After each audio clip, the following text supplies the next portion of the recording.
2 সপ্তাহ আগে নতুন ভিসা নীতিমালা ঘোষণা করেছে পাকিস্তান। এর আওতায় বাংলাদেশ সহ 126টি দেশের নাগরিকরা ভিসা ছাড়াই দেশটিতে যাতায়াত করতে পারবেন।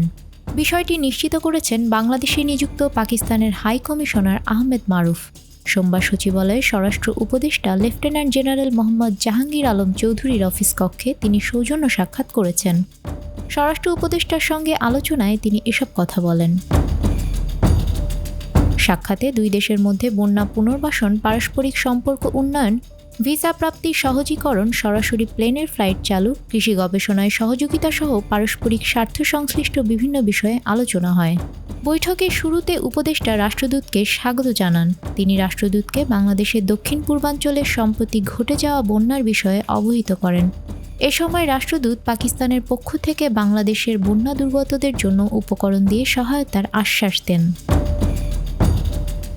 হাইকমিশনার বাংলাদেশে ঘটে যাওয়া বৈষম্যবিরোধী ছাত্র আন্দোলনের প্রভাব পাকিস্তানে পড়েছে উল্লেখ করে বলেন, সে সময় অনেক পাকিস্তানি নাগরিক বাংলাদেশের পতাকা উড়িয়ে আনন্দ উৎসব করেছে।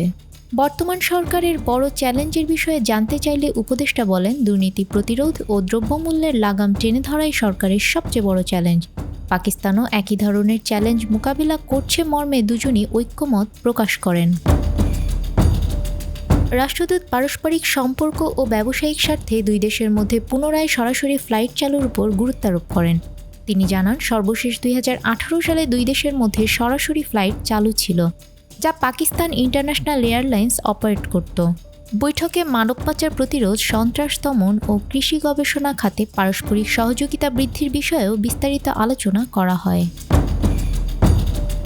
নিউজ ডেস্ক, আমাদের সময়।